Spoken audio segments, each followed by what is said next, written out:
अस्सलाम वालेकुम, welcome to my show सोचो कभी विश्व जहां। आज के जो मेरे गेस्ट हैं ये एक बेहतरीन सिंगर हैं और कसूर घराने से इनका ताल्लुक है। बेशुमार म्यूजिक और कवर्स बना चुके हैं और एक बड़े खानदान से हैं। तीनों माशाल्लाह मशहूर हैं और जिनका मैं जिक्र कर रहा हूं उनका नाम है लकी अली। अस्सलाम वालेकुम। वालेकुम सलाम। एजाज हैदर एक्चुअली। ओके, मेरा ये सवाल था आपसे जी जी कि मैं लकी अली क्यों और ओरिजिनल नाम एजाज। जी जी मैं आपको बिल्कुल आपको पूरा बैकग्राउंड बताऊंगा इसके बारे में कि ये एक्चुअली हुआ कैसे और क्यों हुआ। सबसे पहले तो बहुत शुक्रिया मुझे शो पे इनवाइट करने के लिए। आपका बहुत शुक्रिया, आप आए, मुझे बहुत खुशी हुई और अब हम बात करेंगे तो इंशाल्लाह और मजा आएगा। जी, तो मैं इस चीज को क्लियर करता चलूं। मेरा अभी 1 साल से एक नाम है एजाज हैदर, जो मेरा असली नाम है एजाज हैदर। तो मैंने अपने आप को उस नाम से इंट्रोड्यूस किया है लोगों के सामने, ताकि दुनिया को मेरा असली नाम भी पता चल सके। बेसिकली मेरा नाम लकी रखा गया था जब मैं पैदा हुआ था, तो मेरी फुप्पी ने मेरा नाम रखा था लकी। बचपन से आज तक मुझे लकी घर में पूरे हमारे खानदान में बुलाया जाता था। तो इस वजह से मैंने भी जब मैं फील्ड में जब मैंने अपना इंट्रोडक्शन दिया तो मैंने सोचा कि यार lucky Ali it's a very commercial name actually, तो मैंने इसको लकी अली किया। वैसे मेरा नाम एजाज हैदर ही है, लेकिन फील्ड में मैं इस नाम से आज से कोई 25-30 साल पहले मैं इंट्रोड्यूस हुआ। तो उस वक्त जो है वो हमारे पड़ोसी मुल्क इंडिया में एक सिंगर हैं लकी अली। बिल्कुल है, बिल्कुल। उस वक्त उनका कोई वजूद नहीं था उस वक्त। वजूद तो था उनका, लेकिन यानी कि एज ऑन सोशल मीडिया उनका कोई भी उनको नहीं कुछ जानता था।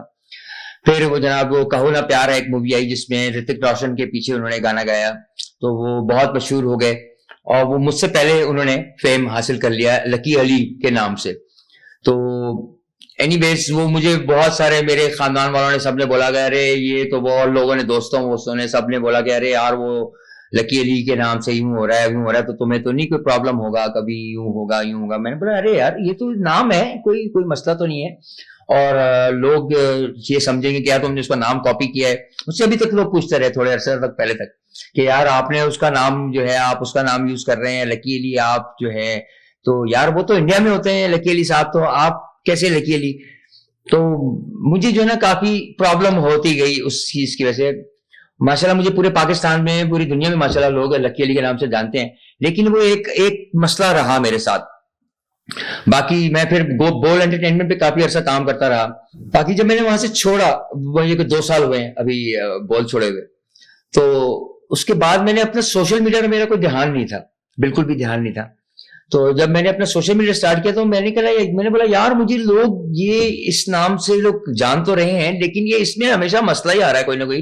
लोग मुझे बोल रहे हैं कि यार ये शायद मैंने इस आदमी का नाम कॉपी कर लिया या यूं कर लिया, इस तरीके से कर लिया, और ये कोई मुझे इस चीज का मुझे नुकसान हो रहा है शायद। चले मैं इसको इस तरह से देखता हूँ जैसे कि हम आपको 90s से जानते हैं। जी बिल्कुल बिल्कुल अर्ली 90s से हम आपको देख रहे हैं। आपकी वीडियो भी आई, सही आपका एक एल्बम भी आया। जी बिल्कुल। तो जिनको नहीं पता मैं उनको बता रहा हूँ कि 90s से हमारे पास लकी अली है।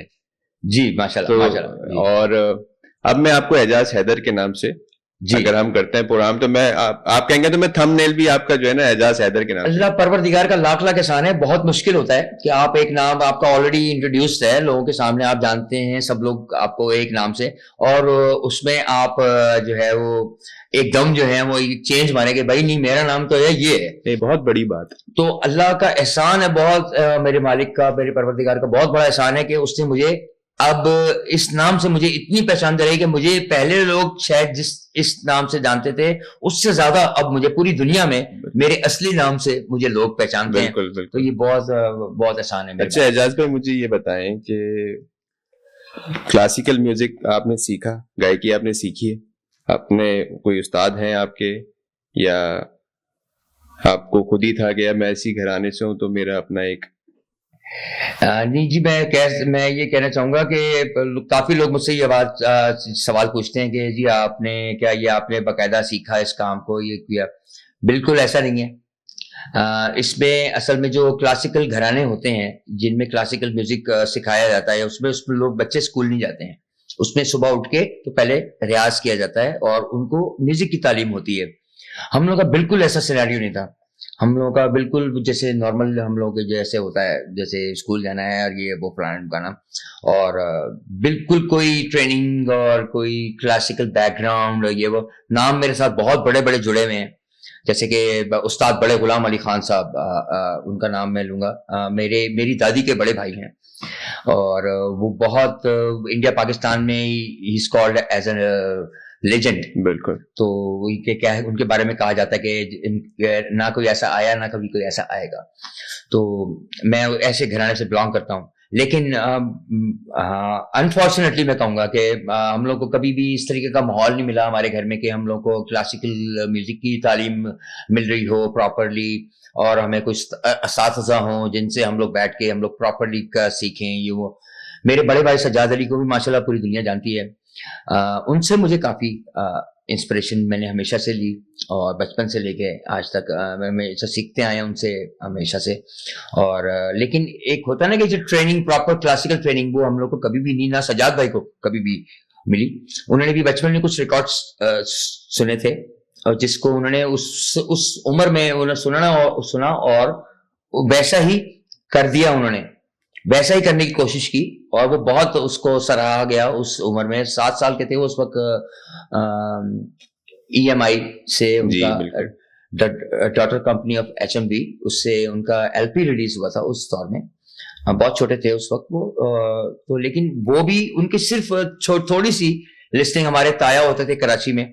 तो वो हम लोग उस वक्त लाहौर में थे, मैं तो खैर पैदा भी नहीं हुआ था उस वक्त। तो उस वक्त लाहौर से कराची बुलाया जाता था उनको, बस इस वजह से कि वो उनके लिए बॉर्न टैलेंट ऐसा था।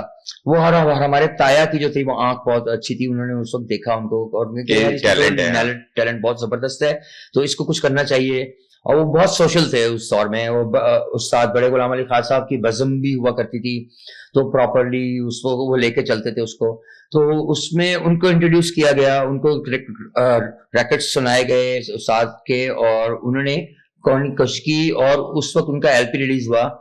तो हम लोगों का बेसिकली ये इसी तरीके से है कि हम लोगों का अल्लाह ने हम लोग को नेचुरली इस चीज से बहुत नवाजा है। हम लोगों का कोई क्लासिकल बैकग्राउंड कहा जाए तो है, लेकिन जिस तरीके से होता है प्रॉपरली, जिस तरीके से अमानत अली खान वगैरह हैं, शफकत अमानत अली हैं, और भी बहुत सारे लोग हैं फील्ड के अंदर जिन लोगों का ये प्रॉपर क्लासिकल बैकग्राउंड है उन लोगों का। तो हम लोग का उस कहने को तो है, लेकिन हम लोग को प्रॉपरली हम लोग को करने का मौका उस तरीके से नहीं मिलेगा। बिल्कुल हम लोग नॉर्मली जिंदगी गुजारी और उसी तरह पले बड़े बिल्कुल, और कोई क्लासिकल ट्रेनिंग हासिल करने का वो नहीं, शगफ हासिल नहीं हुआ। हम लोगों ने खुद से बहुत प्रैक्टिस की, जैसे कि आर्टिस्ट हैं, बहुत अच्छे अच्छे आर्टिस्ट हैं, उस्ताद मेहदी हसन खान साहब हैं, और लता मंगेशकर, किशोर कुमार, रफ़ी साहब, और बहुत फिल्मी जो म्यूजिक है, हम लोग का उस तरफ थोड़ा ज्यादा रुझान रहा। हम लोगों ने उसी को सुन सुन के तो सीखने की कोशिश की, और उसी का नतीजा है जो आज आप जो सुन रहे हैं हम लोग। क्या बात है। तो आपने कब स्टार्ट की म्यूजिक? आपको कब लगा कि एज अ सिंगर अब मैं कर सकता हूँ, और मैं अब पहले स्टेज शुरू किया आपने, या आप डायरेक्ट वीडियोस और एल्बम पे आए, या क्या था? एक जी बॉर्न टैलेंट था, बिल्कुल मेरे अंदर बॉर्न टैलेंट था। मुझे याद भी नहीं कि मुझे मेरे घर वाले और मेरे खानदान वाले बताते हैं कि जी तुम जो हो वो उस वक्त से गा रहे हो, तो मुझे होश भी नहीं था। तो मैं गाने सुनता था और मैं I was able to sing the song which I just listen to it. तो पहली परफॉर्मेंस आपकी क्या थी? पहली परफॉर्मेंस मैं वही बताऊंगा, पहली परफॉर्मेंस होगी शायद किसी कभी घर में होगी, या कभी कोई आए में है घर में कोई लोग, या इस तरीके से उनके सामने परफॉर्म किया।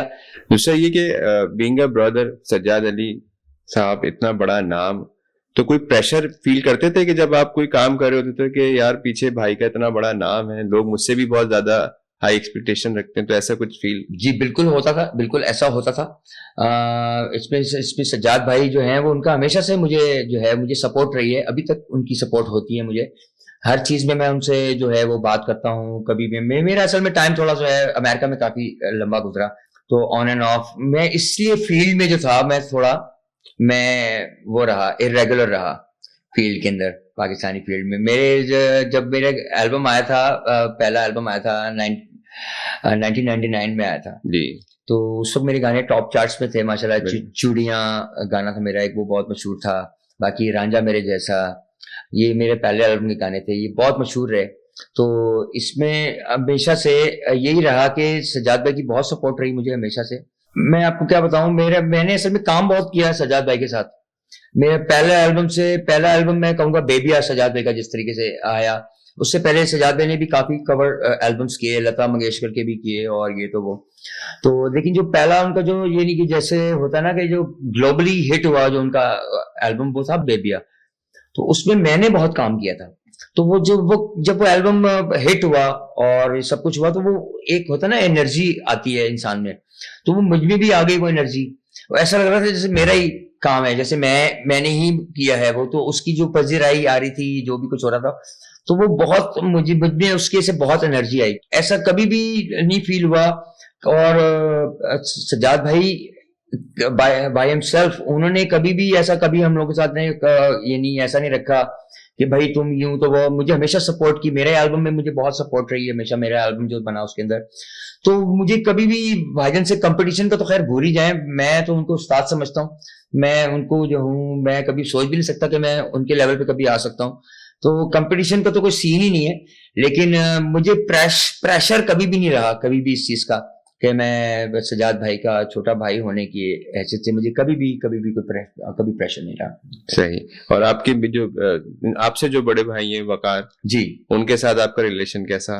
बहुत अच्छा रिलेशन है, अल्लाह का शुक्र है। हम तीनों भाई बहुत अच्छे दोस्त हैं आपस में, हम लोग बहुत अच्छे। बिल्कुल जी बिल्कुल। ओके, तो वकार बहुत अरसे से नजर नहीं आ रहे फील्ड में, या वकार भाई तो वो हमेशा से कुछ कभी तो उन्होंने थोड़ा बहुत अपने गाने भी किए थे, लेकिन वो he was always behind the scene. इस वक्त उनका नाम जो है वो जाहिर बात है सब लोग जानते हैं। तो उन्होंने अपना स्टाइल उसी में उन्होंने उसको कंटिन्यू किया। और शुरू में उन्होंने भी कुछ गाने गाए, बहुत मशहूर हुए वो भी। लेकिन उनको शायद थोड़ा सा ये इस तरीके से था कि मैं बिहाइंड द सीन काम करूं, और वो कॉम्पोजिशंस में रहे, और कॉम्पोजिशंस में रहे music director, as a composer. वो बहुत अल्लाह ने उनको बहुत नवाजा है माशाल्लाह। तो अब आप मुझे बताएं, अभी आपने अमेरिका का जिक्र किया था जी, तो ये यूएस का किस तरह बीच में अचानक कोई ये आपका था कि मैं इमिग्रेंट बन जाऊं, वहां पे शिफ्ट हो जाऊं, या ये कोई शोज थे जिस पे आप जाते थे? जी, मैं always used to perform with Sajjad भाई। जैसे कि मैंने आपको बताया, पूरी एल्बम्स में मेरा बहुत I was like a backbone of Sajjad Ali's music since बेबिया। तो बहुत टूर्स हुए उसके बाद, और ये तो वो तो I used to perform with Sajjad Ali as a musician. तो उसके हवाले से मैंने पूरी दुनिया बहुत कई दफा मैंने ट्रैवल की, और अमेरिका में रुका भी एक दो दफा। मुझे स्पॉन्सरशिप भी वहां पे मिली, और मैं उसके सिलसिले में मैं फिर मैंने कंप्यूटर इंजीनियरिंग भी की वहां पे, नेटवर्किंग मैंने वहां से की अमेरिका से। तो मुझे काफी टाइम मेरा वहां पे गुजरा। तो मैं जो हूँ, यानी कि आना जाना बहुत लगा रहा मेरा अमेरिका में, बहुत आना जाना लगा रहा। लेकिन कभी स्टे नहीं किया एज अ, कहते हैं ना जिससे आपने बोला एज एन इमिग्रेंट, मैंने कभी भी स्टे नहीं किया था। फिर मेरी शादी हुई जब, उसके बाद मेरा जब चौथा टूर था अमेरिका का, उसके बाद फिर मैं I joined ARY digital New York. वहां पे हिक्सवेल में ARY में मैंने ज्वाइन किया एज अ प्रोडक्शन मैनेजर उनका, जिसमें ये सारा होता है। आपको एड्स भी बनाने हैं, और क्या बोलते हैं, वॉइस ओवर भी करनी है, सारा कुछ करना है, एडिटिंग भी करनी है। कोई whole sole one man show, 5 बंदों की जॉब मैं करता था। न्यूज कवरेज के लिए भी करना होता था, सब कुछ यानी एक आदमी को करना होता था। तो मैंने ज्वाइन किया था ARY। तो वहां पर मैं रुका थोड़े अरसा। तो फिर मेरे स्पॉन्सरशिप का भी सीन था, मेरी फैमिली के लिए भी मैंने स्पॉन्सरशिप की हुई थी, अप्लाई की हुई थी। उसमें थोड़ा सा टाइम कंज्यूमिंग था, वो प्रोसेस थोड़ा सा हो रहा था। वो लकीली कुछ लोगों का होता है कि थोड़ा जल्दी हो जाता है, कुछ लोगों के लिए होता है कि वो थोड़ा टाइम जो है वो ज्यादा लग जाता है। तो मेरे लिए बहुत फ्रस्ट्रेटिंग हो रहा था कि ये थोड़ा टाइम मुझे लग रहा था यार ज्यादा हो गया, क्योंकि मेरे बच्चे थे यहाँ पे पाकिस्तान में। तो मेरे लिए आना जाना तो था, लेकिन मैं यही था कि यार ये कब तक इस तरीके से चलेगा। तो बस after like 4 years I got started. तो मैंने बोला नहीं यार, ये कब तक मैं वेट करूंगा इस चीज के लिए, I am not made for this. So मैं लेट्स गो बैक। लेकिन मुझे I always love my country. यहाँ पे खाना पीना और यहाँ पे बादशाहत की लाइफ हमारी जो है वो मैं हमेशा मिस करता था वहां पे, कि यार वहां पे जो है वो बड़े से बड़े आदमी को जो ना वो ऐसी तरह ट्रीट किया जाता है जैसे नॉर्मल थिंग। और जब आप वापस आए तो ये कौन सा एरा था उस वक्त, क्या टाइम ड्यूरेशन था? ये मैं जो अभी मैं रिसेंटली वापस आया, मैंने 2015 में आया वापस। 2015 में जी। तो फिर दोबारा आपने कहाँ से फिर दोबारा वापस आया मैं दोबारा, फिर तो मुझे बॉल से ऑफर आई। आमिर लियाकत हुसैन से मेरी वहां मुलाकात हुई अमेरिका में, न्यूयॉर्क में। हाँ। उस वक्त वो एआरवाई के लिए काम कर रहे थे, तो वो फंड रेजिंग के सिलसिले में अमेरिका आए, तो उनसे वहां दोस्ती हो गई मेरी। तो वहां उनका सारी कवरेज की, न्यूयॉर्क घूमे उनके साथ, ये वो कैमरा ले लेके साथ उनके सारी कवरेज कर रहा हूँ। ये तो वो बड़ी अच्छी दोस्ती हो गई आमिर लियाकत हुसैन साहब से मेरी। खैर यानी बस वो तो खैर वापस आ गए पाकिस्तान। खैर मैं तो फिर वहां रहा काफी अर्सा। उसके बाद लेकिन मैं जब वापस आया तो मैंने इत्तेफाक से एक जगह मेरी उनसे मुलाकात हुई, तो उनसे मैंने जिक्र किया और काम धंधे के हवाले से कि क्या हाल है, ये तो वो मैं अभी आया हूँ वापस और मैं ढूंढ रहा हूँ, मैं कुछ काम वाम कर रहा हूँ, यूं तो वो। तो उन्होंने मुझे अरे why don't you come with me, और ये तो मेरे साथ चलो काम करते हैं और यूं करते हैं। तो फिर मैंने उनको ज्वाइन किया। फिर उनको करते करते हम लोग इनाम घर होता था उस जमाने में, उसमें जियो वाले करते थे, उसमें मैंने उनको ज्वाइन किया। उसके बाद फिर वो आते आते बोल तक आ गए, फिर बोल तक मैं उनके साथ आया, फिर बोल में वो छोड़ के चले गए, फिर मैं बोल में रह गया। तो मैं फिर बोल काफी अर्सा मैंने अंडाया, वहां पे काफी अर्सा काम करता रहा। लेकिन फिर मुझे फिर एहसास हो गया यार ये मेरी जगह है नहीं एक्चुअली जो मैं कर रहा हूँ, तो मुझे कुछ एक्चुअली करना चाहिए। मैं यानी कि ये घर चलाना और सैलरी और ये सारी चीजें तो चलती रहती है ना, ये सब कुछ है, लेकिन मुझे कुछ अपना भी कुछ करना चाहिए, वरना मैं इन चक्करों में रह जाऊंगा। अब मेरी एज भी हो रही है और मेरा टाइम भी जा रहा है, और मुझे I have to recognize by myself, I have to be recognized by myself. तो इस हवाले से मैंने सोचना शुरू किया, फिर मैं बोल छोड़ा। फिर उसके बाद सोशल मीडिया का ट्रेंड मैंने जो है वो फॉलो किया, सोशल मीडिया किस तरफ जा रहा है, तो मैं सोशल मीडिया पे काम करना शुरू किया। माशाल्लाह अल्लाह का शुक्र है अभी 1-2 साल से मेरा काफी माशाल्लाह से अच्छा, मैंने खुद से कवर्स किए अपने गाने। तो खैर मेरे थे गाने भी मैं बीच में डाल रहा हूँ, कर रहा हूँ, लेकिन यहाँ पर मैंने देखा ट्रेंड इस किस्म का है कुछ के जब तक आपका कुछ डिफरेंट हिसाब का या तो कुछ 2-3 हमारे यहाँ जो है वो प्लेटफॉर्म्स बन चुके हैं, जब तक आप उनके थ्रू ना आए लोग आपको मानते नहीं है, चाहे आप कुछ भी कर लें। तो या फिर आप बाहर से कोई आपका इन्फ्लुएंस ना बन जाएगा, कोई दूसरी कंट्री में आप मशहूर ना हो जाए, उस वक्त तक आपको यहाँ पे एक्सेप्ट नहीं करते लोग। यहाँ पे ट्रेंड है कुछ इस हिसाब किताब का। जैसे मैं नुसरत फतेह अली खान साहब की मिसाल दूंगा आपको, वो करते रहे बेचारे सारी उम्र कवालियां गाते रहे, उन्होंने किसी ने उनको कुछ पूछा भी नहीं। जब इमरान खान साहब और पीटर गैब्रियल के साथ उनका एक एल्बम आया, वो बस वो फिर नुसरत फतेह अली खान हो गया। तो उनका रेडियो सिटी में भी शो हो रहा है, तो उसमें सिर्फ 5% इंडियंस और पाकिस्तानी तो अगर में 1% भी नहीं होंगे, इंडियंस 5% और बाकी सब गोरे।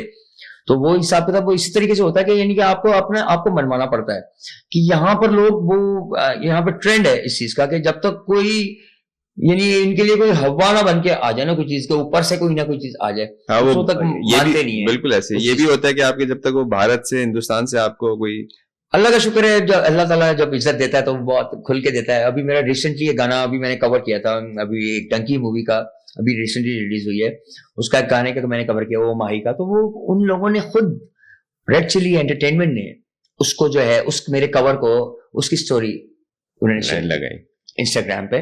तो वो मेरे लिए बहुत बड़ी बात है, यानी कि उन्होंने ये नहीं सोचा कि यार ये कौन है भाई, ये आदमी पता नहीं उठ के कोई कवर कर रहा है और हमारी फिल्म के म्यूजिक का कवर कर रहा है, क्यों कर रहा है, मशहूर हो रहा है। तो उसको उन्होंने डिग्रेड नहीं किया, उसको उन्होंने और अपने ही चैनल पे उन्होंने उसको प्रमोट किया उस चीज को।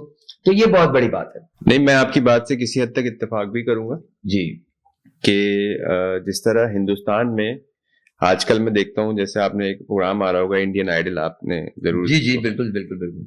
तो उसमें जो उनके लेजेंडरी सिंगर्स हैं, जिसमें कुमार सानू साहब हैं जी, और श्रेया घोषाल हैं, जो पुराने अब इनके लोग हैं जी, नए लड़के आ चुके हैं, अरिजीत आ गए हैं, अरिजीत हर जगह आपको अब नजर आएंगे, लेकिन एज अ जज जी, जब वो किसी को बुलाते हैं या उनका जो पैनल होता है उसमें आपको कुमार सानू नजर आएंगे, उसमें आपको जिन्होंने कुछ काम किया मनवाया अपने आप को दुनिया के सामने, तो उसको उस तरह से उस टैलेंट को जो हमारे जो लेजेंडरी एक्टर्स हैं या ये सिंगर्स हैं उनको वो कहीं ना कहीं इस तरह प्रमोट कर रहे होते हैं कि वो आपको कहीं ना कहीं नजर आ रहे होते हैं। जैसे कौन बनेगा करोड़पति में अमिताभ बच्चन साहब, जी बिल्कुल जनाब, जबकि उनकी एज हो गई, सब कुछ हो गया और बहुत सारे ऑप्शंस थे, बट वो उन्हीं को लेके चले। इसी तरह मौसीकी के जब भी जितने प्रोग्राम होते हैं उसमें वो अपने पुराने उस्तादों को, अपने पुराने सिंगर्स को एज अ पैनलिस्ट बिठाते हैं। जी बिल्कुल। हमारे यहाँ अभी तक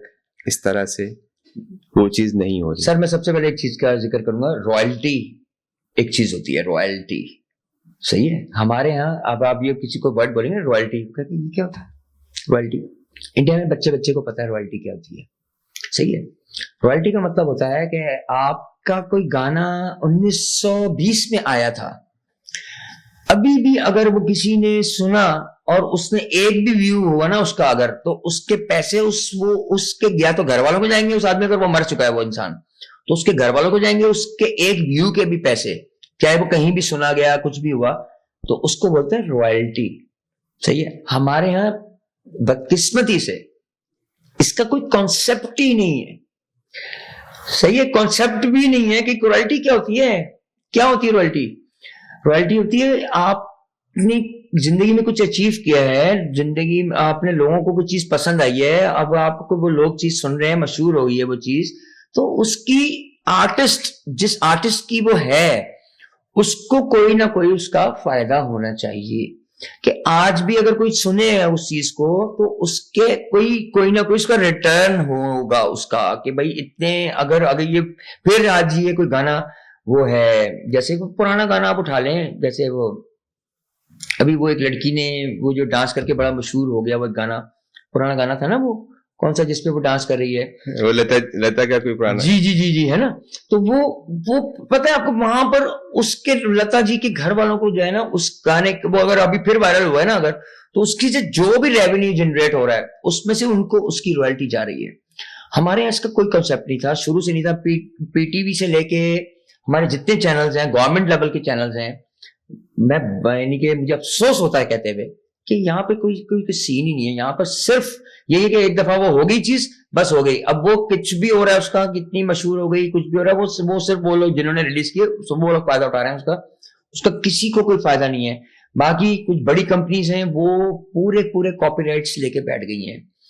सारी जिंदगी से आज तक पाकिस्तान जब से बना है उस वक्त से लेके अभी तक जितनी फिल्में बनी हैं उन सबके कॉपीराइट कोई एक छोटी सी कंपनी है वो लेके जो है ना वो कॉपीराइट पूरे खरीद के बैठ गई उन सारे गानों के। अब कोई गाना करेगा, कुछ करेगा, तो वो उनको उनसे लेना पड़ेगा कॉपीराइट, उसका कोई रीडू करेगा उस गाने को तो उससे लेना पड़ेगा कॉपीराइट। आप ये देख लें कि मुझे अपना एल्बम, मेरा एल्बम आया था 2000 में आया था, सही है। ये सोशल मीडिया का तो ट्रेंड अभी 2015-16 के बाद से शुरू हुआ है, ठीक है ना। मेरा एल्बम जनाब किसी ने पता नहीं किसने खरीद के वो अपलोड कर दिया है यूट्यूब पे, ठीक है जी। अब मुझे अपने गाने, मेरे उस एल्बम के और भी गाने थे, मेरा 10 गानों का एल्बम था, उसमें से पता नहीं और कुछ 7-8 गाने थे जो अब लोगों ने तक नहीं पहुंचे भाई। वो बाकी जो जिनके वीडियोस आए वही लोगों ने सुने, जो भी हुआ उन्हीं का हुआ। बाकी कोई और गाने थे वो मेरे हिसाब से जाया हो गए, इन लोगों तो पहुंचे ही नहीं वो। अब मैं चाह रहा हूं उनको रीडू करना चाह रहा हूँ। अब मैं रीडू कर रहा हूँ उनको, मैं जरा सा उसको मैं डालने की कोशिश करता हूँ, मुझे अभी डालने से पहले कॉपीराइट आया था उनका कि ये तो भाई ये तो ऑलरेडी है। वो पता नहीं किसने जो है उठा के वो डाल दिया, अपने नाम से डाल दिया कि भाई ये तो वो है, ये तो हमारा है, और एक्चुअली वो आपके अपनी एल्बम, वो मेरा एल्बम है बेसिकली। तो ये यानी कि वो कंपनीज ऐसी हैं कि आप उनका नाम ले तो उसका जो है वो आप कैंसिल हो जाए, आप क्या मतलब यार आगे किन कंपनीज के बारे में बात कर रहे हैं आप। तो ऐसा सीन है हमारे यहाँ, यानी कि मैं बोलूंगा हमारी बदकिस्मती है कि हमारी जो है ना इसको, हमारे म्यूजिक को, हमारे फिल्म्स को आप देखें, इंडिया में इतने यानी पाकिस्तान में इतने गाने कॉपी नहीं हुए इंडिया के जितने पाकिस्तानी गाने इंडिया में कॉपी हो गए। हमारे यहाँ बहुत टैलेंट रहा है हमेशा से, शुरू से इन चीजों का, लेकिन हमारी गवर्नमेंट लेवल और इन चीजों पे हमारे जो यानी कि ये हुकूमती इदारे बन जाते हैं, ये लोग जो आ जाते हैं, इस पे जब ये चीजें आ जाती हैं, इसमें कोई किसी भी किस्म का आर्टिस्ट को कोई बेनिफिट नहीं है। तभी आप देखो यहाँ पर इस वक्त सब डेड हो चुका हुआ है, जो जितने आर्टिस्ट आप 95 से लेके 2005 तक के जितने आर्टिस्ट हैं, आपको पता है क्या ट्रेंड था हम लोगों का इंडिया हमारे पास भी नहीं था, कोई पॉप म्यूजिक में इंडिया का कोई नाम भी नहीं था कहीं भी, सिर्फ हमारे आर्टिस्ट थे, you name it, Ali Haider, Sajjad Ali, okay, Junoon, Vital Signs, Shehzad Roy, सही है, कितने आर्टिस्ट हैं यार, हारून, फाखिर, अरे यार बहुत बहुत बड़ी नस्ल, यानी कि जिनका कोई मुकाबला भी नहीं था, इंडिया में कोई काम ही नहीं हो रहा था, सिर्फ फिल्मी भी, इंडिया शुरू से फिल्म में बहुत आगे हैं हम लोगों से, पॉप म्यूजिक हम लोगों का है, सही है ना, लेकिन कहाँ गए इस वक्त, आप देखो उनमें से कौन से आर्टिस्ट हैं इस वक्त जो इस वक्त सर्वाइव कर रहे हैं, मैं सिर्फ एक दो आर्टिस्ट का नाम आपके सामने आएंगे, सज्जाद अली आएगा सबसे पहले आपके सामने, जो अभी तक माशाल्लाह से सर्वाइव कर रहा है, और राहत फतेह अली खान की बात करें आप, इंडिया, ठीक है, इंडिया से सपोर्टेड, पाकिस्तान में किसी ने नहीं पूछा उनको, जब तक इंडिया से नहीं कोई सीन हुआ, इंडिया में कोई गाने नहीं हिट हुए, वो धागे तोड़ लाओ, सही है, वो गाना है, और ये तो वो वहां से एस्टेब्लिशमेंट हुई दोबारा, तो अब यहाँ पे पूछा जाता है, ठीक है ना, अदरवाइज वो यहाँ पर वो पूछते भी नहीं, यहाँ पे कुछ शोज उनके हो ना हो, उनका वहां से इतना होता है कि उनको कोई फिक्र नहीं है, यहाँ से कोई करता है नहीं करता है हम लोगों को, सही है ना, वो हो गए आतिफ असलम, ठीक है, यहाँ पे हुआ फेम, एक दो गाने यहाँ पे चले, लेकिन जो इंडिया से फेम मिला वो कुछ और था, वो कुछ और ही था, वो सिनेरियो कुछ और ही था, उसकी वजह से अब ये है कि यहाँ हो ना हो भाई, वो ऑलरेडी वो चीज जा चुकी है, अब इंडिया में भी बैन लग चुके हैं आर्टिस्ट के ऊपर कि जनाब वहां नहीं परफॉर्म कर सकते, ये वो कश्मीर के इश्यूज और ये वो गवर्नमेंट लेवल्स के जो मसले मसाइल हमारे, तो उन चीजों में आर्टिस्ट बहुत सफर करता है, अभी हमारे फवाद खान हो गए, हमारी और मायरा खान, यू नो, शाहरुख खान के साथ हीरोइन आ रही हैं, कभी सोचा भी नहीं होगा जिंदगी में उन्होंने कि भाई शाहरुख खान के साथ आएंगे, लेकिन आई, ठीक है ना, कि टैलेंट था ना यार, तो टैलेंट था वो, और वहां पर लोग, वहां पर सबसे अच्छी बात यह है कि वो लोग दूसरे मुल्क का नहीं सोचते कि यार ये दूसरे मुल्क का आर्टिस्ट है, वो लोग करते हैं उसको अप्रिशिएट करते हैं, अच्छा आर्ट को बहुत अप्रिशिएट करते हैं, हमारी तरह नहीं है कि हम अपने ही लोगों को जो है वो हम तो डिग्रेड कर रहे हो, डिग्रेड कर, इसमें हम सबसे आगे होते हैं। जी बिल्कुल। अच्छा एजाज भाई, मुझे एक चीज बड़ा, मैं आजकल आपके कवर्स देख रहा हूँ इंस्टाग्राम पे, सही, बेइंतहा आपके और जबरदस्त कवर्स हैं, मैं बल्कि मैं सुनता भी हूँ, सही, एक होता है ना कि आप तो सिर्फ उसको वो कर रहे होते हैं, लेकिन मुझे ये होता है कि मैं सुनूं क्या है, कौन सा गाना है, क्या है, सही। तो आजकल सोशल मीडिया टीम कौन हैंडल करता है? जनाब मेरी सोशल मीडिया टीम बहुत बड़ी टीम है एक मेरी, वो पूरी हैंडल करती है, और वो मेरे साहबजादे हैं, अच्छा बड़े मेरा साहबजादे हैं, वो उनका नाम शायान अली है, शायान अली, और वो सारा कुछ मेरा सोशल मीडिया का देख रहे हैं, अपना ए लेवल्स भी कर रहे हैं साथ साथ, और ये भी देख रहे हैं मेरा सब कुछ, और ये बहुत अच्छी बात है कि घर में आप बेटा औलाद इस तरह से, क्योंकि मेरे यहाँ भी मेरी सोशल टीम में मेरी बच्चे भी हैं, तो मुझे इस चीज का अंदाजा है कि ये बहुत एक ब्लेसिंग वाला पार्ट है कि आपके अपने ही घर में लोग हों जो सुकून से देख रहे हो। जी बिल्कुल बिल्कुल, इसमें थोड़ा सा ये भी होता है कि यंग जनरेशन है, तो वो जो थोड़ा ख्याल रखती है कि भाई आजकल की जनरेशन को क्या चीजें पसंद है, अब तो हम तो खैर पुराने हुए ना उन लोगों के लिए, लेकिन वो अभी देख रहे हैं कि भाई यहाँ पे क्या ट्रेंड चल रहा है, कौन से गाने चल रहे हैं, क्या करना चाहिए क्या नहीं करना चाहिए, बहुत हेल्प मिलती है मुझे, कहीं पे जाके कुछ कहीं पे थोड़ा सा नॉन प्रोफेशनल हो रहा था, वहां पे मेरी भी एक्सपर्टीज सामने आती है, वहां पे शामिल हो जाती है, एक्सपीरियंस काउंट होता है, तो हम लोग मिलजुल के बहुत अच्छा चला रहे हैं माशाल्लाह से, अल्लाह का शुक्र। बिल्कुल सही है। एजाज भाई ये बताएं कि शोज वगैरह चल रहे हैं आजकल आपके?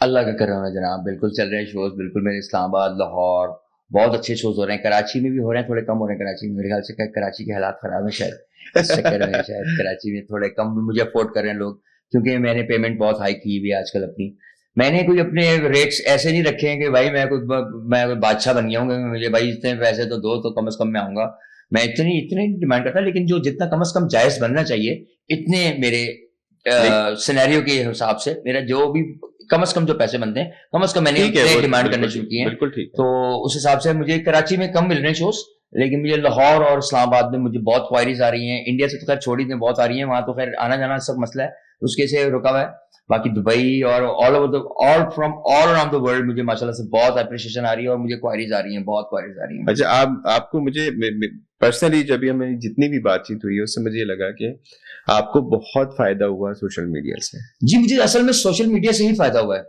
मुझे कभी भी एक दौर था जब हमारा ये जो 90s का, मैं आपको बताता हूँ लेट 90s में जो हमारा जो इंडस्ट्री पीक पे थी उस वक्त, उसके असल में एंड में मेरा एल्बम आया और उसके फौरन बाद डेड हो गई हमारी इंडस्ट्री, सही है, लेकिन मैंने अपना मैंने मनवाया, मेरे माशाल्लाह टॉप चार्ट्स पे रहे गाने, जो लोग उस दौर के हैं उनको सबको पता है मेरे गाने किस लेवल पे रहे और कितने कितने देर तक टॉप चार्ट्स पे रहे, तो उनको सबको पता है। लेकिन वो बहुत थोड़ा सा टाइम था, वो ज्यादा टाइम लंबा नहीं था। फिर हमारा जो है ना इंडस्ट्री हमारी बहुत बिल्कुल एकदम डाउनफॉल में चली गई, हमारा बहुत ज्यादा हम लोगों ना। आपके लिए भी काफी टफ टाइम होगा वो जो। मैं तो आपको बता रहा हूँ, मैं तो अमेरिका, मैं तो रहा ही नहीं यहाँ पे उस टाइम में। मैं तो अमेरिका चला जाता था, मैं अमेरिका में जाके मेरे काम चल रहे होते थे मेरे वो उस तरीके से, तो मुझे पढ़ाई कर रहा था मैं, ये तो वो। और मेरी भाइयों की से बहुत सपोर्ट थी मुझे ना कभी भी मुझे फाइनेंशियली कभी मुझे नहीं हुआ, मुझे कभी भी किसी भी किस्म की प्रॉब्लम रही या इस तरीके से। मैंने खुद भी बहुत कमाया, कभी नहीं कमा रहा था, तो मुझे फाइनेंशियली मुझे कभी भी अल्लाह का शुक्र है मुझे वो नहीं था। तो मैं बिजी रहा अपने इन्हीं चक्रों में, अपने लाइफस्टाइल में बिजी था। बाकी ये जो अभी सोशल मीडिया का ये अच्छा हुआ मेरे लिए। कहते हैं ना कि कभी कोई चीज काम करना आपके लिए वो फायदा भी हो जाता है आपके लिए। जैसे कि बोल चैनल था, एक बोल चैनल में मैं डेडिकेशन से लगा हुआ था। वहां पर मुझे बहुत प्रेशराइज किया जाता था। अब मुझे इस तरीके से करते थे कि जैसे वही कर रहे हैं, मिसयूज किया जाता है। अब मैं बदतरीफी नहीं कर रहा इस चीज उन लोगों की, लेकिन वो लोग करते थे मेरे साथ ऐसा। तो मैं आपको बता रहा हूँ कि जनाब अली के ये गाने जी सिर्फ पाकिस्तानी गाने आपने यूं करने हैं। उस मुझसे पहले सब कुछ ऑलरेडी जो ना ऑन था, हर चीज चल रही होती थी यूं तो वो। फिर इतने गाने पाकिस्तानी गाने मेरे ख्याल से जिंदगी में किसी ने नहीं सुनाए होंगे जितने मैंने गजलों को भी टेक्नो करके सुना दिया वहां पर बोल के अंदर। तो मेरी बहुत इनपुट थी, तो मैं उसमें बहुत बिजी रहता था। मैं हर वक्त सोचता रहता था यार कि क्या करना है, कैसे करना है, कौन सा गाना का क्या करूं मैं, कुछ इस तरीके को कि इसको कमर्शियली हम लोग गेम शो में यूज कर सकें, इसको हम लोग कुछ इस तरीके से कर सकें। तो मैंने बहुत सारे गानों को मैंने रीड किया, जवान किया दोबारा से सब गानों को। मैं नाज़िर ज़ोहैब के गाने भूल चुके हुए थे लोग, मैंने पूरे दोबारा से इंडस्ट्री में लाया हूँ। मीशा शफी ने मेरी देखा देखी वो गाना, वो बूम बूम जो है वो कर दिया, वो उसमें वेलो में किया। तो कोई जानता नहीं, उनके गाने भूल चुके हुए थे जो लोग, वो मैंने दोबारा जिंदा किए लोगों के अंदर। गेम शो की माशाल्लाह बहुत व्यूवरशिप थी, तो वो नंबर 1 ट्रेंडिंग पे रहता था वो शो, तो वो बहुत देखा जाता था। उसमें मैंने बहुत सारे गानों को मैंने दोबारा से जिंदा किया, मैंने बहुत इस तरीके से किया। नाज़िर ज़ोहैब को तो मैंने पूरा ट्रेंड में वापस लेकर आया दोबारा से।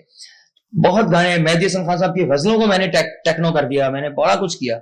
तो मैंने बड़ी मेहनत की, लेकिन उसमें मुझे आगे से ना एप्रिसिएशन जिस लेवल पे होती है ना कि नहीं जी नहीं फलाना गाना, एज एन आर्टिस्ट जो एप्रिसिएशन बनती है वो नहीं मिली। बाकी होता है ना कि आप एक काम कर रहे हैं, मेहनत कर रहे हैं, उस हिसाब से आपको उसकी वो कुछ बढ़ते हैं, आपके पैसे बढ़ाते हैं, कुछ करते हैं यूं तो वो आपको कुछ बोनसेस मिलते हैं यूं तो वो कोई मुझे कुछ किसी तरीके का कोई भी होता है ना, कुछ मुझे रिलीफ नहीं मिला मुझे उसमें। तो मैं थोड़ा फ्रस्ट्रेटेड हो गया। फिर आखिरकार मैंने सोचा यार छोड़ो यार इसको, यार ये काम को इसको छोड़ो ये तुम। और फिर मैं एक साइड में बैठा होता था वहां पे उस प्रोग्राम के अंदर, बिल्कुल कोने के अंदर बैठा होता था। कभी कोई शॉट आ गया नहीं आ गया, तो मुझे फील हुआ यार ये मेरी जगह नहीं है। अच्छा, ये आपको ये सारी चीजें आपको खुद फील हुई या आपके करीब में जो होता है ना आपके क्लोज? ये तो करीब में तो भाई मेरे मुझे तो शुरू से बोलते रहे बेटा ये क्या कर रहे हो तुम, वो तो देवर नेवर कभी भी इस चीज में वो मेरे हामी नहीं थे ये तुम काम भी करो। ये वो तो मुझे अपना एक सेटअप रन करना था ना, मुझे अपना घर चलाना था, मुझे सोचा मुझे I had to do a job. और फिर ये तो वो चक्कर में मैंने काम पकड़ लिया और वो आमिर लियाकत की दोस्ती में बेसिकली ठीक, वो तो खुद तो छोड़ के चले गए, वो मैं वहां पीछे फंसा रह गया। अब एक बंदा काम में लगा रहता है ना, जैसे आपकी एक जॉब चल रही है, जिस तरीके से अब आपकी जॉब चल रही है, अब आप एकदम जॉब भी छोड़ सकते हैं, सही है। आपको कोई दूसरा जब तक बहुत अच्छा आपको कोई ऑल्टरनेट नहीं आ रही, तो वो आप ऑल्टरनेट जब तक अच्छा नहीं नजर आ रहा था आप कर रहे होते हैं काम। लेकिन फिर वो एक हद होती है, उसकी भी एक हद होती है। आपने काफी टाइम दिया? मैंने बहुत टाइम दिया, मैंने आपको बता रहा हूँ ना कितनी मेहनत की। मुझे कुछ काम करने की मैं काबिल नहीं रहा, मैं तो सिर्फ उसी में लगा रहा था, दिन रात वही कर रहा हूँ। लेकिन वो यानी कि बात एंड में मुझे समझ में ये आनी शुरू हुई कि यार ये इसका कोई फायदा नहीं हो रहा मुझे, in terms of in the end of the day मुझे नहीं फायदा हो रहा है इसका, मुझे फायदा यानी कि जो होना चाहिए ना वो नहीं है। तो यार कुछ ऐसा करो कि यार कुछ अब सोशल मीडिया, फिर अभी ये सोशल मीडिया को मैं सही बात बताऊं, ये अभी जो ट्रेंड है ना ये इंस्टाग्राम और टिकटॉक है, ये अभी पिछले 3-4 साल पहले ही यानी कि ये सही पीक पे गया है, अदरवाइज इससे पहले भी कुछ लोगों का ध्यान नहीं था इसमें।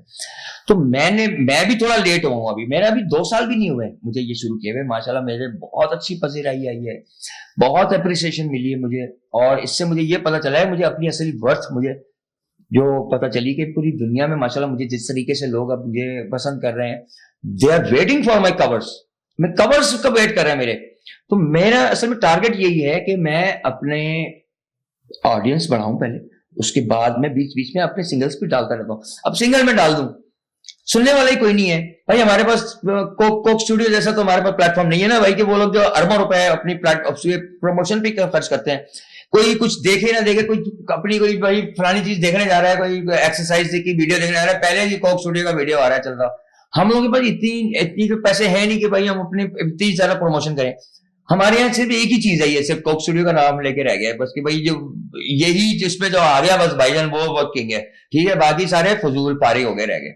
ये हमारे यहाँ ट्रेंड हो गया रहेगा। तो मैंने कहा इस चीज को भी बीट करना है, ठीक है ना। तो मुझे अभी ये है कि मुझे अपने फॉलोवर्स गेन करने हैं। उसके बाद फिर मैं जो अपना कोई काम करूं, तो मेरे सुनने वाले लोग बैठे हुए हैं, पूरी दुनिया में बैठे हुए, वो सिर्फ यहाँ पाकिस्तान में नहीं है, वो पूरी दुनिया में बैठे हुए हैं। वो कहेंगे भाई अच्छा क्या गाना है यार, मजेदार। फिर उससे मुझे अब जो लोग जिस काम को जानते हैं वो समझेंगे, हाँ वो उनको पता है कि हाँ, फिर वो पूरी और अराउंड द वर्ल्ड फिर आपके एक स्टोर नहीं है, आपके 25-30 स्टोर होते हैं, उन पे आपकी चीजें डिलीवरी होती हैं, उनसे फिर रेवेन्यूज जनरेट हो रहे होते हैं। वो at the end of the day आपको 2-3 महीने बाद आपको उसकी रॉयल्टीज आ रही होती है। जैसे मैंने आपको रॉयल्टी की बात मैंने आपको की ना कि रॉयल्टी एक दफा भी कुछ सुनेगा उसको, आपको उसके पैसे हैं। हमारे यहाँ इसका कोई कॉन्सेप्ट ही नहीं है, अभी तक नहीं है। तो बहुत बदकिस्मती की बात है, मुझे शर्म आती है ये बात बोलते हुए कि मुझे इस तरह की बातें बोलनी पड़ती हैं, तो जो हमारे बहुत बड़े लेवल तक जाती हैं, आगे जाती हैं। तो हमें अफसोस है इस चीज का कि हमारे गवर्नमेंट लेवल पे इस चीज का बिल्कुल कोई ध्यान ही नहीं किया जाता। सिर्फ पता नहीं किन चीजों के ऊपर ये लोग जो हैं वो फोकस करते हैं, आर्ट के ऊपर बिल्कुल फोकस नहीं है। हमारे यहाँ फिल्मों का बेड़ा गर्क हो चुका हुआ है, हमारी म्यूजिक इंडस्ट्री तबाह हो चुकी भी है। इतने इतने बड़े आर्टिस्ट, इतने अच्छे आर्टिस्ट जो हैं, उनका कोई नाम और निशान नहीं है, कोई लेने देना, सब बाहर चले गए हैं, भाग गए यहाँ से, क्योंकि उनका कोई फ्यूचर नहीं है यहाँ पे। तो अफसोस होता है। जैसे भी आपने बताया ना कि जिस वक्त आप ये शो कर रहे थे जी, और उस वक्त आपके भाइयों ने भी आपको कहा कि भाई क्या कर रहा है यार ये। जी बिल्कुल बिल्कुल बिल्कुल। इसी तरह मेरी लाइफ में भी ये हुआ कि जब मुझे लगता है बड़ा भाई जो होता है ना, ये जो भी बड़े भाई आपके होते हैं, वो एक तरह से आपके फादर फिगर होते हैं। बेसिक मेरी लाइफ में भी इसी तरह रहा कि जब मुझे लगा कि एक आते हैं इंसान की जिंदगी में ऐसे मोड़ आते हैं कि जब वो उसको संभालना या उसको एक सहारे की जरूरत होती है। बिल्कुल। तो मेरे बड़े भाई ने वो रोल प्ले किया जो एक फादर फिगर का होना चाहिए। और मुझे लगता है कि कभी कभी अच्छा ऐसा नहीं है कि भाइयों में और बहन भाइयों में कोई लड़ाई ना हो या कोई बात बुरी ना लगे या कोई ऊंच नीच ना हो, वो तो नेचुरल है। लेकिन फिर एंड ऑफ द डे मुझे ये लगा कि जो खून का रिश्ता होता है, जो सगा भाई होता है आपका या जो बहन होती है, वो ही कहीं ना कहीं आपके लिए खड़े होते हैं आखिरी वक्त तक कि भाई बिल्कुल। तो आपको भी इसी तरह अपने यही एग्जैक्टली बिल्कुल। और अभी भी मुझे सबसे बड़ी मॉरल सपोर्ट मेरे बड़े भाई की, सजाद भाई की है। और मुझे बहुत ऑफर्स आई हैं इस वक्त, मुझे बहुत कुछ हुआ है। उन्होंने बोला बेटा कुछ एक्सेप्ट नहीं करना इस वक्त, कुछ भी नहीं एक्सेप्ट करना इस वक्त, अभी तुम आराम से अपना काम करते रहो, मैं हूं तुम्हारी सपोर्ट के लिए। तुम्हें कभी किसी चीज की जरूरत हो, मैं तुम्हारे सपोर्ट करने के लिए रेडी हूं। ये ना सोचना कि यार मैंने ये काम छोड़ दिया तो मुझे इसकी से नुकसान हो गया, नहीं तो तुम्हें जो चाहिए मैं आई विल प्रोवाइड इट। अभी मत किसी की ऑफर मत कबूल करना, अभी तुम जो कर रहे हो वो करते रहो, चुप करके करते रहो। You are the number 1 influencer in Pakistan right now, this is the honour for me. तो सज्जाद अली ने मुझे ये बात बोली, मेरे बड़े भाई ने। तो तुम अपना देखो और अपना हर रील के बाहर 1-2 रील के बाद अपना रील्स देखो, तुम्हारी रील्स की एंगेजमेंट क्या जा रही है। तो अपना बेटा हल्का मत समझना कभी अपने आप को। तो मुझे बहुत मोरल सपोर्ट है, मुझे मेरे भाई की, स्पेशली मुझे मेरे बड़े भाई सजाद भाई की बहुत मोरल सपोर्ट है, जिसकी वजह से मैं जो हूँ, मुझे खुद अपना आप मुझे समझ में आया कि अच्छा ऐसा भी ऐसा और ऐसा मुझे, यानी कि वो एक होता है ना कि आदमी को यार यूं नहीं हो रहा, फलाना नहीं हो रहा, तो एक आपको सपोर्ट मिलती है फैमिली की तरफ से, आपको मॉरल सपोर्ट हो रही है, आपको अप्रिशिएट कर रहे हैं। बिल्कुल बिल्कुल। सक्सेस का मीनिंग्स ना जरा से हमारे यहाँ चेंज हो गए हैं। हमारे यहाँ सक्सेसफुल आदमी उसको समझा जा रहा है जिसके पास एक, जी मैंने जैसे उसके पास एक, जब तक आईफोन प्रो मैक्स नहीं होगा, कोई बड़ी गाड़ी नहीं होगी, कोई बंगला नहीं होगा, तो वो सक्सेसफुल आदमी है। ये नहीं देखते कि उसने वो पैसा हलाल तरीके से बनाया है या किस तरीके से बनाया है। ठीक है, तो आप तो माशाल्लाह आर्टिस्ट हैं, टैलेंट है आपका, और मुझे इतनी खुशी हो रही है जिस तरह आप बता रहे हैं कि सज्जाद भाई आपको इतना सपोर्ट करते हैं। तो मुझे भी अपना इसी तरह से अपने भाई का है माशाल्लाह। माशाल्लाह माशाल्लाह। मुझे बताएं कि कोई एक ऐसा गीत जो आपके बहुत क्लोज टू हार्ट हो, जिसको आपको लगता हो कि यार ये वाला गाना है जो मैं गाता हूँ तो मुझे सुकून मिलता है, कोई है ऐसा आपके?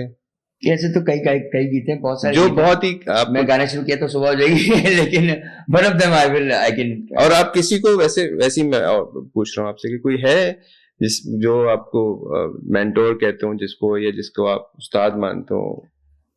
उस्ताद मेरे एक नहीं है, मेरे 2-3 उस्ताद हैं, जिनमें सबसे पहले तो उस्ताद बड़े गुलाम अली खान साहब, जिनका मैंने जिक्र किया। मेरी दादी के बड़े भाई, तो वो मेरे रिश्ते के दादा हैं, वो उनको मैं उस्ताद मानता हूँ। मैं उस्ताद मेहदी हसन खान साहब, मैं उनको बहुत बड़ा उस्ताद मानता हूँ। और मेरे भाई सज्जाद अली, मैं उनको भी अपना उस्ताद मानता हूँ। बाकी किशोर कुमार साहब और लता मंगेशकर, मोहम्मद रफ़ी साहब, काफ़ी लोग हैं जिनको मैं उस्ताद की हैसियत देता हूँ और जिनसे मैंने सीखा है, जिनके गाने सुन के मैंने सीखा है हमेशा। तो हैं, काफ़ी लोग हैं जिनकी वजह से मैं आज जो भी हूँ, मैं उन लोगों की वजह से हूँ, उनको सुन के हूँ। और अभी आप किसका गाना हमें सुना रहे हैं? मैं आपको लता मंगेशकर का गाना सुना रहा हूँ। वो मुझे पर्सनली भी बहुत पसंद है। मुझे गाता हूँ तो मुझे खुद बहुत मजा आता है उस गाने का, और मेलोडी भी बहुत अच्छी है। इजाजत है तो बिल्कुल बिल्कुल सर।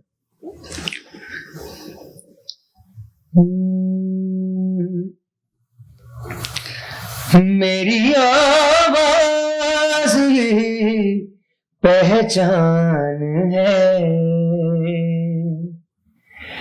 गर याद रहे हो नाम गुम जाएगा,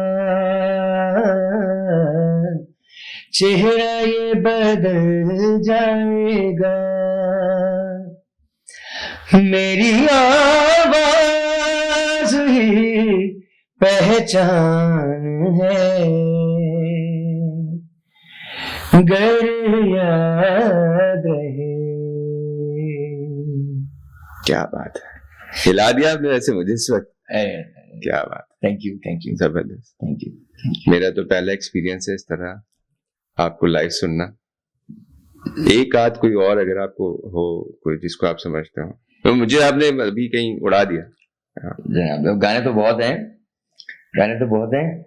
तो मोहम्मद, आपने एक बड़ी अच्छी बात कही जो मुझे भी बहुत अच्छा लगा जी। अक्सर हम रवानगी में तेज उसमें रफी साहब बोल जाते। अरे, तो रफी साहब ने अपनी लास्ट परफॉर्मेंस में कहा था कि मेरे नाम के साथ मोहम्मद लगाएगा, शायद मेरी बख्शिश हो जाए। वाह वाह वाह, क्या बात है। तो और अभी जब आपने मोहम्मद रफी लगाया ना, तो मुझे बहुत अच्छा लगा। जनाब क्या बात है। अब एक कोई मोहम्मद रफी साहब वगैरह। जी जनाब, मोहम्मद रफी साहब one of my favourite singers of all times. उनका मैं आपको एक गाना मुझे बहुत पसंद है, मैं आपको जरूर सुनाऊंगा।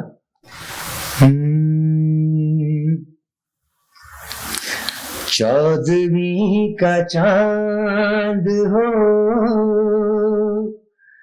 या आफताब हो, जो भी हो तुम खुदा की कसम लाजवाब हो। चौदहवीं का चांद हो या आफताब हो, जो भी हो तुम खुदा की कसम लाजवाब हो। चौदहवीं का चांद हो। क्या बात, जबरदस्त। Thank you.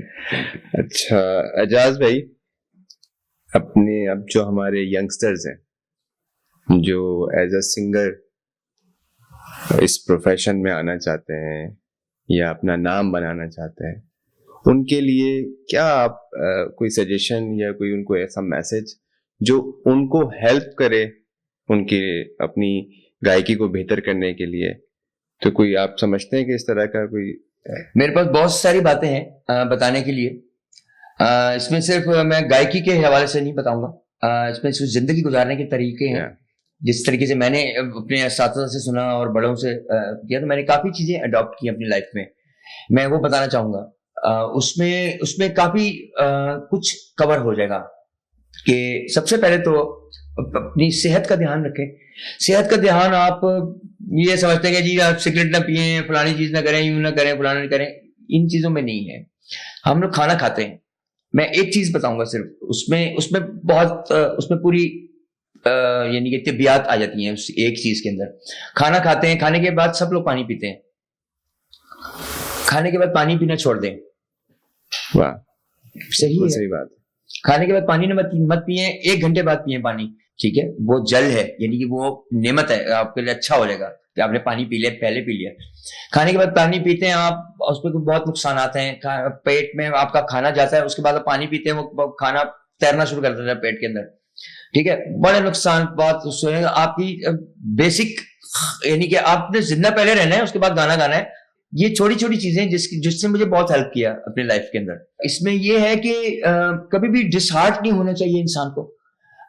ये एक ऐसी चीज है, म्यूजिक, अगर म्यूजिक करना है आपको, तो आप इसमें आप ये चीज छोड़ दें कि मैं अब जवानी है तो इसमें जवानी में कुछ कर लिया तो कर लिया, अब उम्र निकल गई तो अब यार हमें कौन सुनेगा। इसका इस चीज से कोई लेना देना नहीं है, ठीक है। मेरा शुरू से यही था, मैं बड़े बड़े आर्टिस्ट होते थे, माइकल बोल्टन का मैं मिसाल दूंगा। वो अपना बॉय मीट्स गर्ल एक बैंड होता था, उसमें गाता रहा, वो पूरे सिर्फ अमेरिका में मशहूर था, वो कहीं की तरफ कोई जानता था उसका जब वो 55 इयर्स का हुआ तो उसका उस वक्त गाना आया, can I touch you there, आपने वैसे सुना होगा। वो अपना जंगल में खड़ा हुआ है, उसके अंदर ये तो पता नहीं अमेज़न के जंगल में उसका वीडियो यूं करके वो कर रहा है, वो पूरी दुनिया में मशहूर हो गया उस गाने से। 55 साल की उम्र में शेर सही है, वो उसका वो do you believe in love, सही है, वो गाना वो अमेरिका में जानते थे लोग उसको, ये था कि तो फेमस थी, लेकिन पूरी दुनिया में कोई नहीं जानता था, हम नहीं जानते थे यहाँ पे कि वो एक गाना है उसका, do you believe in love, तो वो पूरी दुनिया में फेमस हो गई। तो इन चीजों से कोई ताल्लुक नहीं है, उम्र के साथ इन चीजों का कोई ताल्लुक नहीं है।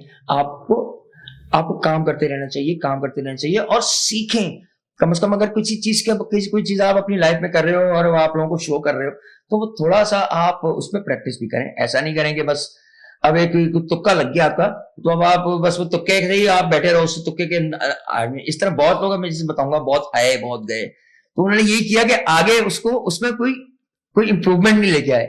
अपने काम में इंप्रूवमेंट लाने की कोशिश करें, और देयर इज नो एंड। हमेशा आपको कभी ना कभी जब आप किसी चीज के ऊपर मेहनत करेंगे, तो अल्लाह ताला का वादा है आपसे, आप मेहनत करोगे बिल्कुल वो देगा, तो वो आपको उसका रिजल्ट चाहे कुछ भी हो मिलेगा जरूर आपको उसका रिजल्ट। तो कभी हिम्मत ना हारें। मैंने नहीं कभी जिंदगी में हिम्मत हारी, मैंने कभी नहीं सोचा कि यार अब तो भाई अब तो खत्म हो गया, अब तो यूं हो गया। हमेशा अपने मोरल्स को हाई रखें, बुरे से बुरा भी अगर आप पे टाइम आ जाए तो आपको यहाँ हिम्मत नहीं हारे, अपने से नीचों को देखें। या बड़े बड़े लेजेंड्स आप देखें दुनिया में जितने भी बड़े हैं, वो सब तकलीफ और परेशानियों से गुजरे हुए हैं। मोजार्ट जैसा आदमी, उसकी लाश बारिश में 3 दिन तक भीगती रही थी, किसी को नहीं पता था, नामालूम तक कब्रिस्तान में दफना दिया गया वो इंसान। लेकिन उसके 300 साल 200 साल बाद वो अब इससे बड़ा म्यूजिक डायरेक्टर नहीं है दुनिया में कोई, वो उसका नाम चल रहा है, आज भी चल रहा है। ही इज वो अभी तक जिंदा है, वो आदमी, उसका नाम जिंदा है, सही है ना। तो ये दुनियावी चीजें को ना अपना वो ना रखें, थिंक अबव दोस थिंग्स, थोड़ा ऊपर का सोचें, थोड़ा इतना डोमेस्टिक ना सोचें, थोड़ा थिंक हाई। बहुत अच्छा मैसेज, बहुत ही जबरदस्त। क्या जो इतनी बड़ी बड़ी बातें भी जो हुई हैं, क्या लाइफ में है कुछ ऐसे एक्सपीरियंसेस? बहुत एक्सपीरियंसेस है मेरे साथ, बहुत एक्सपीरियंसेस है, जहां बंदा कहता है मैं तो टूट गया ही, तो वो फिर बड़े बूढ़ों की और सब चीजें याद आती हैं, कहते हैं अरे क्या हो गया तुझे, वो भाई ओह हेलो अस्सलाम वालेकुम, चलो खड़े हो, सीधा हो, चलो कुछ नहीं हुआ, अभी क्या हो गया। तो ऐसे बहुत टाइम है, बहुत, और आपने फिर उसको ओवरकम किया। और अभी आपको लगता है कि अब जो एजाज हैदर साहब जो हैं जी, अब शायद उनको चीजें अब एक बिल्कुल राइट पाथ, जैसे सही मुकाम अब मुझे मिलना शुरू हुआ है, अभी शुरू हुआ है। और इसमें आपने ऐसा भी है कि जैसे मुझे लगता है कि मैंने बहुत गलतियां करी लाइफ में, मैंने बहुत गलतियां की। मैं अपनी एक बात और फिर मुझे ये हुआ कि बाय द टाइम चीजें मैंने रियलाइज करी, खुद ही अपने एहतसाब भी किया कि यार ये क्या हो रहा है, बिल्कुल कहाँ जा रहा हूँ, क्या करना है। बिल्कुल। और फिर गाइडेंस, जैसे आपने कहा, इसी तरह मुझे भी गाइडेंस चाहिए। तो फिर एक सर्टेन टाइम पे आके ना मुझे एहसास होने लगा कि यार ये चीज ना करो यार, ये जाया है, गलत है, वक्त का जाया है, छोड़ दो इसको। बिल्कुल बिल्कुल। और कोई एक ऐसा काम करो जिसके अंदर तुम्हारी और तुम्हारी फैमिली, तुम्हारे सराउंडिंग में जो लोग हैं, वो जरा एक सिक्योर बॉक्स जिसको कहते हैं ना, उसमें। बिल्कुल बिल्कुल। तो इस तरह आपका भी रहा लाइफ में? यार मुझे रिग्रेट्स कभी नहीं हुए जिंदगी में। मैंने कभी भी जो भी कुछ किया, अव्वल तो मैं नहीं समझता मैंने कभी कुछ गलत किया। बहुत बहुत कुछ होता है जिंदगी में, लोग करते हैं फलाना ढिमकाना, तो उस हिसाब से मैंने कभी भी, मैं नहीं समझता कि मैंने कोई ऐसा कोई गलत काम किया। मैंने कभी किसी का हक नहीं मारा जिंदगी में। मैं इन चीजों को गलत समझता हूँ। सही है ना? बाकी आपने कुछ भी किया हो, आपने अपनी जात के साथ किया, ठीक है, उससे किसी का कोई लेना देना नहीं है। आपका उस वक्त बनता है अफसोस, आपको उस वक्त होता है कि यार आपको याद हो रहा है, यार ये शादी का मैंने हक मारा था, यार इसके साथ मैंने गलत किया था, उसके साथ मैंने ये किया था, उसके साथ ये किया था। वो चीजें आपका जिंदगी पर पीछा नहीं छोड़ेंगी, आपके मरने के बाद भी आपका पीछा नहीं छोड़ेंगी। आपकी अपनी जात से जो चीजें रिलेटेड है, वो मैं उसके रिलेटेड इसलिए नहीं कहता कि वो it was part of my life, it was my experience. You know, मेरे पास there was no choice with me, मेरे पास चॉइस ही कोई नहीं थी। मैं वो इसलिए मुझे करना पड़ी, जो भी चीजें मैंने अगर की भी हैं, तो कुछ भी हुआ तो वो मेरी चॉइस थी, वो मैंने हूं, उससे मैंने उसकी वजह से किसी को नुकसान नहीं मैंने दिया, ठीक है ना? तो मैं उसको रिग्रेट नहीं करता हूँ, क्योंकि वो it was part of my life, it was my experience. या शायद उसी की वजह से मैं इतना आज मैं बकवास कर रहा हूँ यहाँ बैठा तो ये चीजें हैं जिसकी वजह से मैं नहीं कभी समझता कि मैंने कुछ किया। मैंने कभी अपने बड़ों से बदतमीजी नहीं की, मैं अपने बड़े भाइयों से कभी मैंने लड़ाई नहीं की, मैंने कभी बदतमीजी से बात नहीं की, मैं कभी अपने वालिदैन का मैंने दिल नहीं दिखाया, मैं कभी भी मैं उनके जरिए नहीं, मैं आई वाज ऑलवेज ओबीडिएंट।